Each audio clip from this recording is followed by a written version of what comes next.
इस वीडियो में हम लोग इकोनॉमिक्स के प्रीवियस ईयर क्वेश्चन पेपर को देखेंगे 5 सालों के 60 से 62 से लेकर के 66 तक के बीपीएससी में जो पूछे गए हैं क्वेश्चन उसको हम लोग देखेंगे सिर्फ और सिर्फ इकोनॉमिक्स सेक्शन को। क्योंकि इकोनॉमिक्स में बहुत सारे लोगों को कन्फ्यूजन रहता है कि क्या पढ़ा जाए और कैसे कवर किया जाए।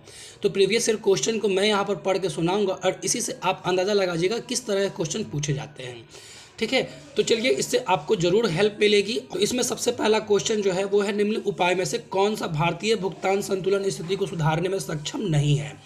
भारतीय भुगतान संतुलन स्थिति को सुधारने में सक्षम नहीं है, मतलब कि बैलेंस ऑफ पेमेंट क्राइसिस को वो टालने में सक्षम नहीं है। बैलेंस ऑफ पेमेंट क्राइसिस, तो अगर आपने इकोनॉमिक्स पढ़ी होगी तो बैलेंस ऑफ पेमेंट क्राइसिस के कॉन्सेप्ट आपके क्लियर होंगे। बैलेंस ऑफ पेमेंट क्राइसिस कब होती है, भुगतान संतुलन की स्थिति की क्राइसिस कब होती है, जब आपका एक्सपोर्ट कम होता है और आयात जो होता है वो ज़्यादा होता है। इससे क्या होता है कि आपके पास जो है वो विदेशी मुद्रा का भंडार जो होता है वो कम होता है, और विदेशी मुद्रा का भंडार कम होगा तो जब भी कोई क्राइसिस आएगी तो आपको क्या होगा कि बाहर से कर्जा लेना पड़ेगा, ताकि आप जो है बाहर से सामान को मंगा सके और अपनी कंट्री को आप रन करवा सकें। ठीक है, जैसे मान लीजिए कि हमारी कंट्री का जो 80% जो तेल है वो हम लोग बाहर से मंगाते हैं। तो बाहर से मंगाते हैं तो हमको खरीदना पड़ेगा तेल को, जिसके लिए हमें विदेशी मुद्रा में पैसा को देना पड़ेगा बाहर वाले को।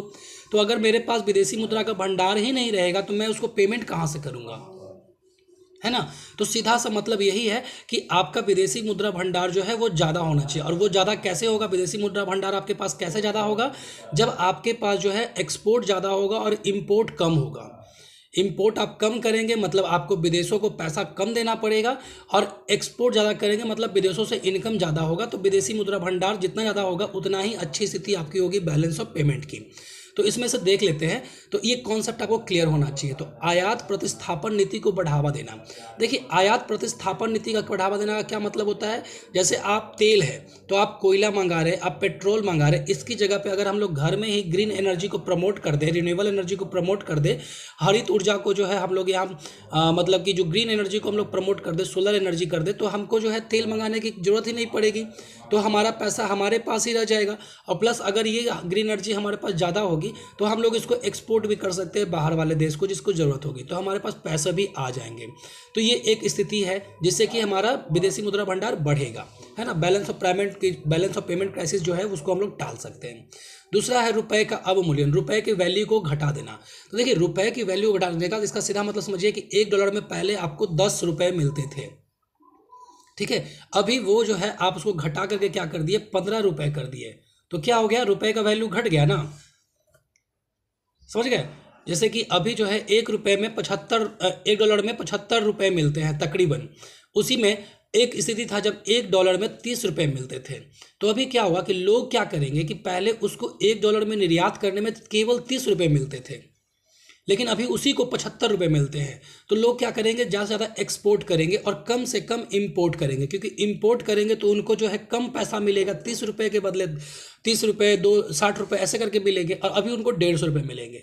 तो इससे क्या होता है, एक्सपोर्ट को बढ़ावा मिलता है। एक्सपोर्ट को बढ़ावा मिलेगा तो सिंपल सा मतलब है कि आपके पास विदेशी मुद्रा भंडार बढ़ेगा और वो बैलेंस ऑफ पेमेंट क्राइसिस को टाल सकता है।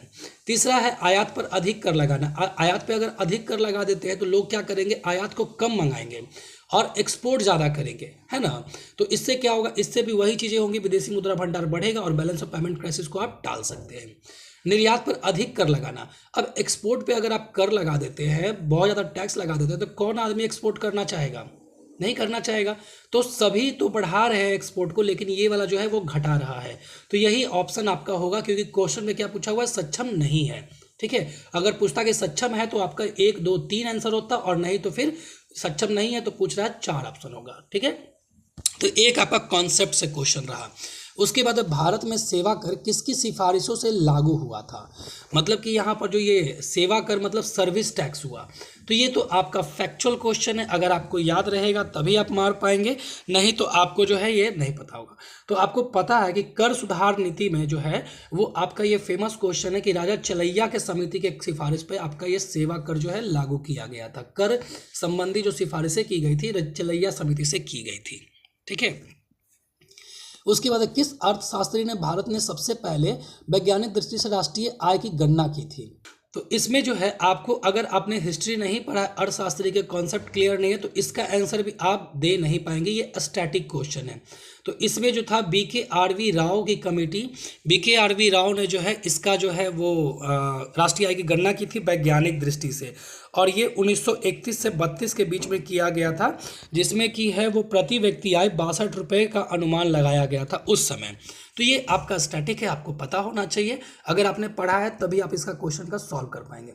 फिर है भारत में पहली पंचवर्षीय योजना का आधार क्या था, तो ये तो आपका फेमस क्वेश्चन भी है, और लुसेंट उठा के देखेंगे तो उसमें ये आपको मिल भी जाएगा कि ये हेराल्ड डोमर मॉडल पे आधारित था। ठीक है। उसके बाद निम्नलिखित में से कौन सा कर केंद्र सरकार द्वारा लगाया जाता है पर राज्यों द्वारा एकत्र एवं आवंटित किया जाता है। अब इसमें आपको पता है कि देखिए, स्टाम्प शुल्क, स्टैंप ड्यूटी जो होती है वो आपका केंद्र सरकार लगाती तो है, लेकिन राज्य सरकार उसको एकत्रित करती है। उसके बाद क्वेश्चन है कि बैंक दर का आशय क्या है। बैंक दर का क्या मतलब होता है, तो आपने पढ़ा होगा repo rate, reverse repo rate, bank rate. तो ये बैंक रेट क्या होता है, तो बैंक रेट वही होता है जिस रेट पे जो है केंद्रीय बैंक द्वारा जो है केंद्रीय बैंक जो है वो दूसरे बैंकों को कर्ज देती है, उससे नीचे कोई भी बैंक जो है वो अपना कर्ज किसी को नहीं दे सकती है। तो इसका ऑप्शन जो है वो 4 नंबर होगा, केंद्रीय बैंक द्वारा ली जाने वाली आधिकारिक ब्याज दर। ठीक है। तो बैंक रेट का भी कॉन्सेप्ट आपको पता होना चाहिए। तो देख रहे हैं आप कि कुछ कुछ कॉन्सेप्ट रिलेटेड क्वेश्चन पूछे जा रहे हैं आपसे।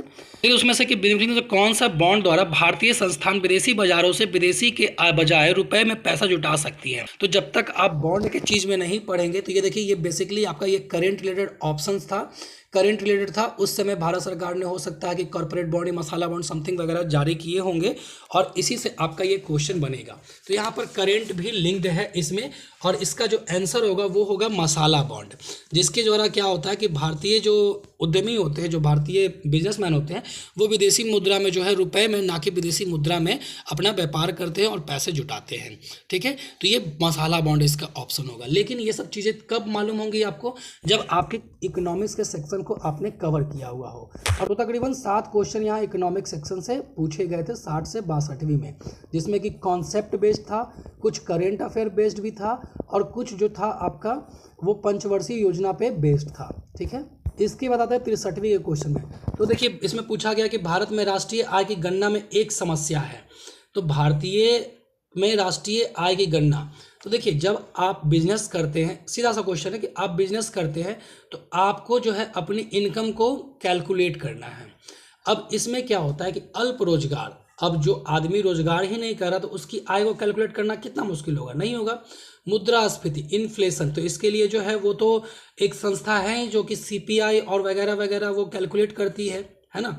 बचत का निम्न स्तर, सेविंग कम है, तो फिर भी तो ये सेविंग तो है, तो इसको तो आप कैलकुलेट कर ही सकते हैं। असंगठित क्षेत्र, इसको आप कैलकुलेट नहीं कर सकते क्योंकि इसका कोई रिकॉर्ड ही नहीं है आपके पास में। तो ये आपको इस तरह से ये क्वेश्चन सॉल्व होता। उसके बाद भारत में कृषि पुनर्वित्त प्रदान करने के लिए शिखर स्तर के बैंक, तो देखिए, कृषि पुनर्वित्त, एग्रीकल्चर जो होता है उसकी जो मतलब उसको जो फंड प्रोवाइड करवाना होता है उसके लिए, तो रिजर्व बैंक है, ये केवल एग्रीकल्चर को नहीं, ये केवल एग्रीकल्चर को नहीं बाकी सभी में जो है ये काम देता है। आपको पता है सेंट्रल बैंक है। कृषि एवं ग्रामीण विकास राष्ट्रीय वर्ग बैंक है, इसका मतलब है नाबार्ड, और जहाँ पर भी कृषि आएगी ना आप नाबार्ड को मारेंगे क्योंकि इसमें एग्रीकल्चर लगा हुआ है। तो यही ऑप्शन होता है आपका, इसको आप आसानी से कवर कर सकते थे। 14वें वित्त आयोग के अनुसार विभाजन योग्य शुद्ध केंद्रीय राजस्व कर में राज्यों का प्रतिशत भाग्य है। तो ये अगर 14th वित्त कमीशन के अनुसार आपने पेपर में करंट अफेयर में पढ़ा ही होगा कि 32% था उस समय। ठीक है। अभी कितना है आप कमेंट में बताइए। फिर है उसके बाद भारत में किस क्षेत्र में प्रत्यक्ष विदेशी निवेश इक्विटी प्रवाह उच्चतम है। बाहर के जो कंपनियां हैं वो किस क्षेत्र में सबसे ज़्यादा यहाँ पर निवेश करती है, तो निर्माण क्षेत्र है, उसके बाद जो है आपका ऊर्जा क्षेत्र है, ऑटोमोबाइल क्षेत्र है, और सेवा क्षेत्र है। तो सर्विस सेक्टर आपको पता है कि हमारे देश में सबसे ज़्यादा स्ट्रॉन्ग है और सबसे ज़्यादा इनकम भी उसी से होती है। तो ये इनकम और सबसे ज़्यादा इनकम भी उसी से होती है। तो आपने भी देखा होगा कि सेवा क्षेत्र में यहाँ पर बहुत ज़्यादा कंपनियां हैं जो कि निवेश करती हैं। एग्रीकल्चर में आपको पता है कि बहुत सारी कंपनियां बाहर से नहीं आती हैं। मैन्युफैक्चरिंग सेक्टर हम लोग का कमज़ोर है, तो सेवा क्षेत्र ही इसका ऑप्शन होगा। उसके बाद भारतीय रिजर्व बैंक का वर्तमान गवर्नर कौन है, तो ये तो करेंट अफेयर बेस्ड था, उसका आंसर आपको मारना होगा। ठीक है। उसके बाद जो है कि भारत में सीमांत कृषि भूमि जोत का आकार क्या है? मार्जिनलाइज्ड जो कृषि भूमि जोत का आकार है वो, तो इसमें जो है ना वो 1 हेक्टेयर से कम का, देखिए स्मॉल होता है, फिर मार्जिनलाइज्ड होता है और एक होता है मीडियम। तो देखिए इसमें जो होता है ना, एक होता है सीमांत जोत पूछा गया है यहाँ पर, उसके बाद होता है छोटी जोत होता है, उसके बाद अर्ध मध्यम जोत होता है, मध्यम जोत होता है, बड़ी जोत होता है।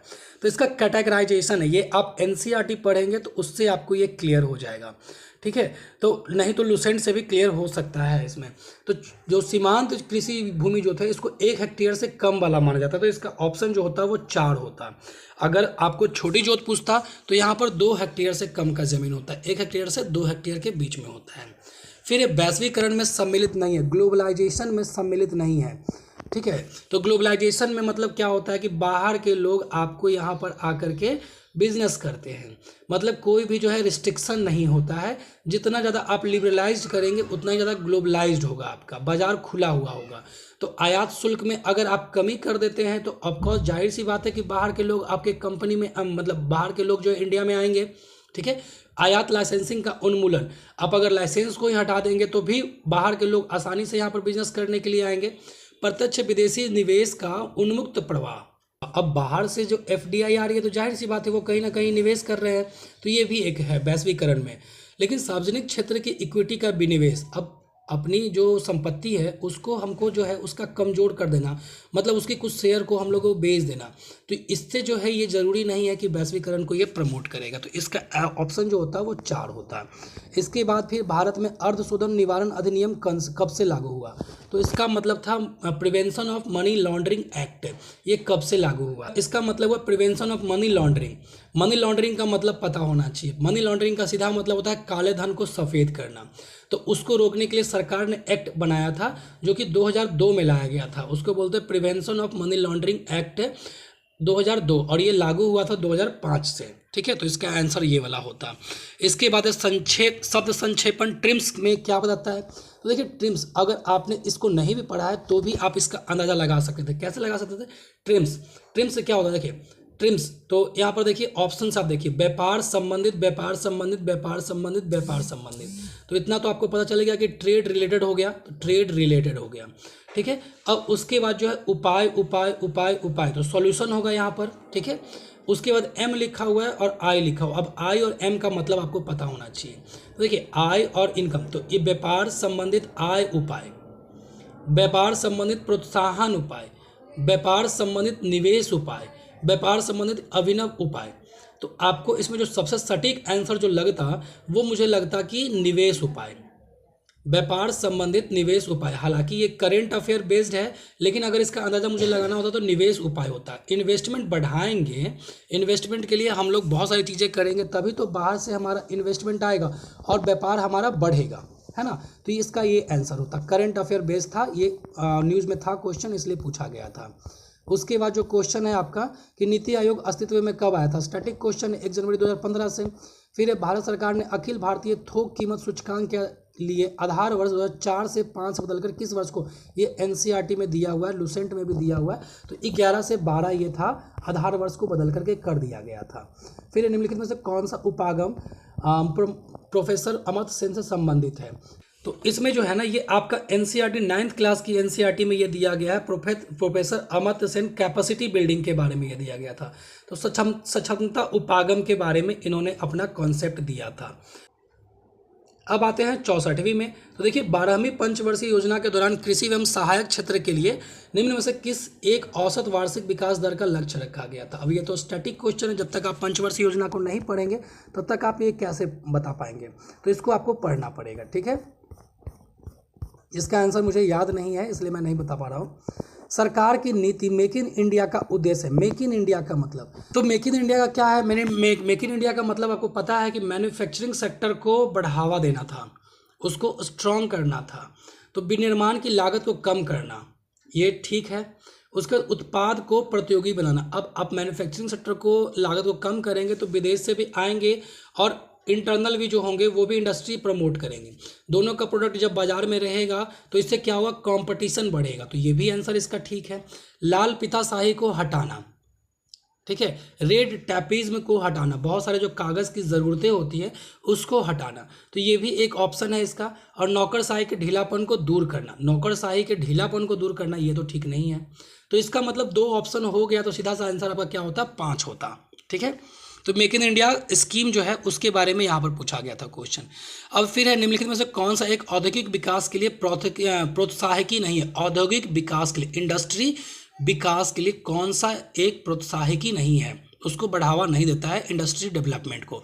तो मेक इन इंडिया बिल्कुल देता है, ईज ऑफ डूइंग बिजनेस बिल्कुल देता है, और 2 हो गया तो 5वां आपका इसका आंसर हो जाएगा। सीधा से आपको आंसर मार देना है इसका।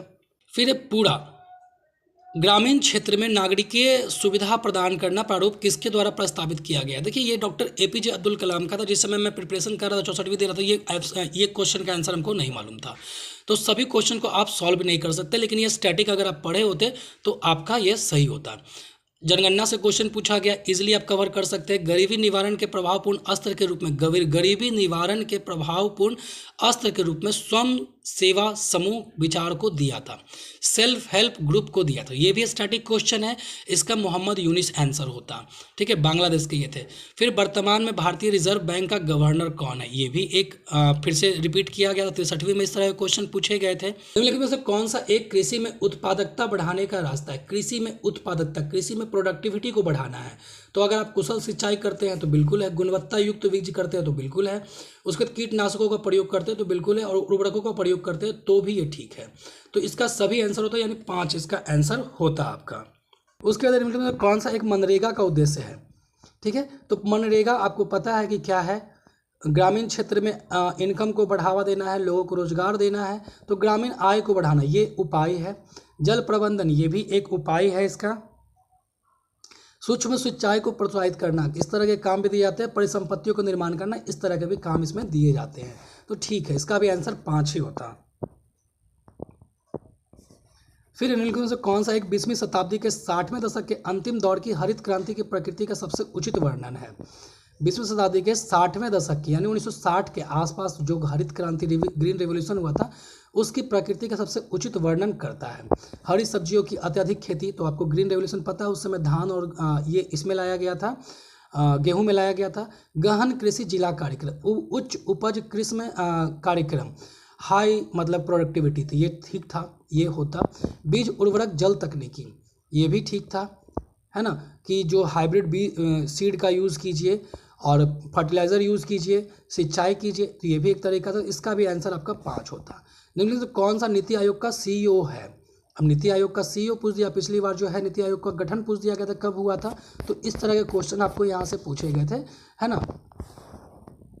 अब आते हैं 65वीं क्वेश्चन में। तो भारत में न्यूनतम समर्थन मूल्य एमएसपी का निर्धारण कौन करता है। इसका जो आंसर होता है वो कृषि लागत एवं मूल्य आयोग होता। उसके बाद जो है हिंदू वृद्धि दर किससे संबंधित है, ये मुझे नहीं मालूम था, हालांकि इसका ऑप्शन जो है जीडीपी होता। बिहार में कृषि कुंभ मेला कहाँ आयोजित हुआ, ये करंट अफेयर से रिलेटेड था। ठीक है, नीति आयोग के स्वास्थ्य सूचकांक 2019 के अनुसार बिहार राज्य का स्कोर क्या था, ये भी आपका करेंट अफेयर से रिलेटेड था। और ये जो 65वीं का एग्ज़ाम हुआ था वो 15 अक्टूबर 2020 को हुआ था। और ये जो है 2019 के अनुसार बिहार राज्य का पूछ रहा, तो 1 साल का करंट अफेयर आपको पढ़ना होता, उसी में ये कवर हो जाता। तो करंट अफेयर से भी क्वेश्चन आपको यहाँ पर पूछे गए थे। जनगणना से क्वेश्चन पूछा गया था। 17 के दौरान 20 में बिहार में तृतीय क्षेत्र की विकास दर, इकोनॉमिक सर्वे से क्वेश्चन था। 2017 में मौजूदा कीमतों पर बिहार राज्य का सकल घरेलू, इकोनॉमिक सेक्शन से क्वेश्चन था। और उसके बाद जो है इकोनॉमिक सेक्शन में देखिए कि मौजूदा कीमतों पर, करेंट प्राइसेस पर पूछा गया था। 6ठी पंचवर्षीय योजना के दौरान उनमें से कौन सा कार्यक्रम शुरू किया गया था, पंचवर्षीय योजना पूछा गया। अंत्योदय कार्यक्रम सर्वप्रथम किस राज्य में शुरू किया गया था, ये भी आपको पता होना चाहिए, स्टैटिक क्वेश्चन है। बस 2017 में मांस एवं मांस से निर्मित वस्तुओं के निर्यात में भारत की हिस्सेदारी कितनी थी, इकोनॉमिक सर्वे ऑफ इंडिया से रिलेटेड क्वेश्चन था आपका। उसके बाद जो था आपका कि क्वेश्चन कि वह प्रथा जिसके तहत किसान स्वयं भूमि का मालिक होता था और सरकार को भू राजस्व के भुगतान के लिए जिम्मेदार बनाता था, क्योंकि किसान को बोलते हैं रैयत, और रैयतवाड़ी सिस्टम तो था, ये था। तो ये आपका स्टैटिक क्वेश्चन है।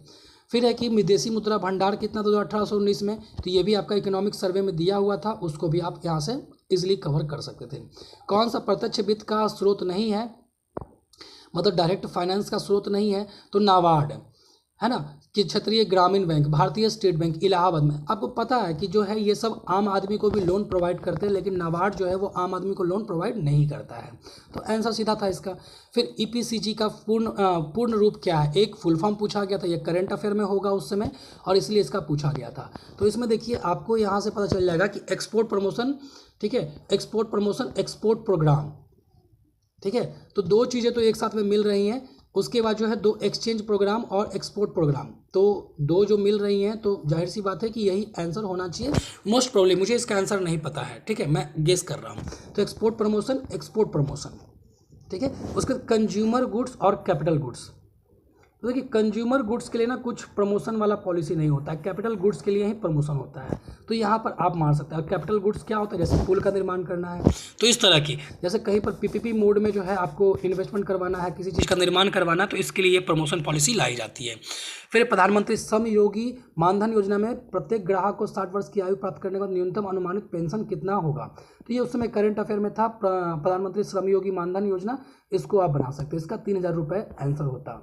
और अब आते हैं लास्ट ईयर के यानी 66वीं क्वेश्चन को, 66वीं की क्वेश्चन को सॉल्व करते हैं। तो निम्नलिखित में से कौन सा राज्य भारत में सर्वाधिक सौर ऊर्जा का उत्पादक? अब देखिए इसमें जो है ना, मैंने इसका आंसर मुझे मालूम नहीं था, कॉमन सेंस मैंने कैसे लगाया था। देखिए तेलंगाना है, कर्नाटक है, राजस्थान है और आंध्र प्रदेश है। सबसे पहला जो इसका उत्तर जाता है आपको राजस्थान को जाता है। क्यों? क्योंकि वहाँ पर रेगिस्तान है, गर्मी बहुत ज़्यादा करती है। तो सौर ऊर्जा पूछ रहा है तो डायरेक्ट सनलाइट वहाँ पर ज़्यादा आती है, ज़्यादा वहाँ पर हो जाता। लेकिन आपको पता है कि कर्नाटक जो आपको पता है कि राजस्थान जो है वो गरीब राज्य है, तो वहाँ पर उतनी टेक्नोलॉजी प्रमोट, मतलब उतनी टेक्नोलॉजी नहीं है।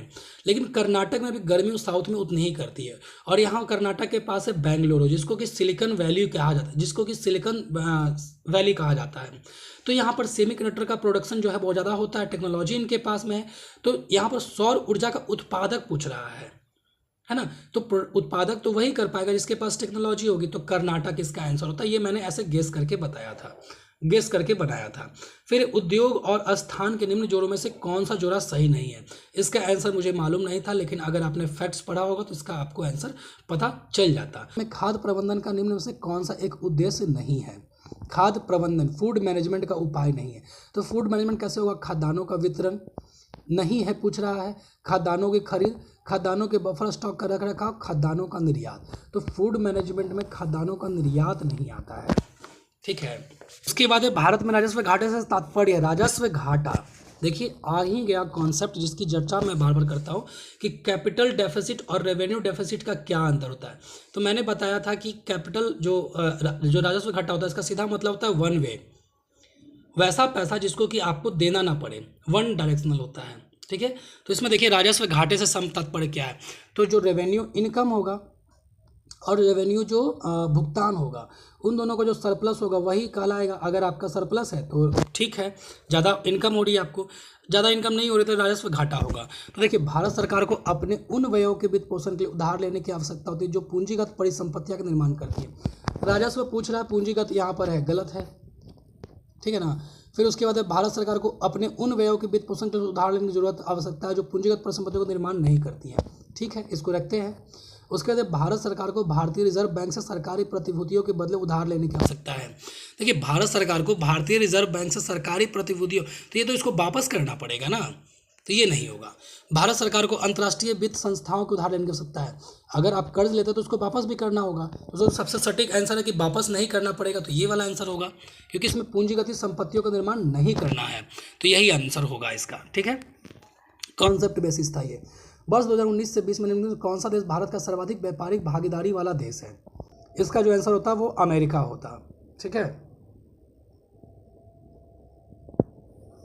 इसके बाद भारत परियोजना से भारत के अंदर में से कौन सा इंफ्रास्ट्रक्चर क्षेत्र से संबंधित है? तो भारतमाला परियोजना काफ़ी ज़्यादा न्यूज़ में रहती है, और एक होती है सागरमाला परियोजना। तो सागरमाला योजना, आप सागर को माला बनाना है, मतलब सागर को जोड़ना है, ओशियन से संबंधित था, ठीक है। भारतमाला मतलब भारत को जोड़ना है, और भारत को कैसे जोड़ेंगे आप? रोड से जोड़ेंगे, तो रोड वाला ये है। वैसे आपका ये न्यूज़ में भी था, तो आप अंदाज़ा लगा सकते थे इसका आसानी से। तो कुछ कुछ क्वेश्चन आपको ज्ञान से और कुछ कुछ क्वेश्चन जो है कॉमन सेंस से भी सॉल्व करनी होती है एग्जामिनेशन के दौर में। फिर भारत में औद्योगिक क्षेत्र की उपलब्धि को मापने के लिए कौन सी संस्था औद्योगिक उत्पादन के सूचकांक को जारी करती है?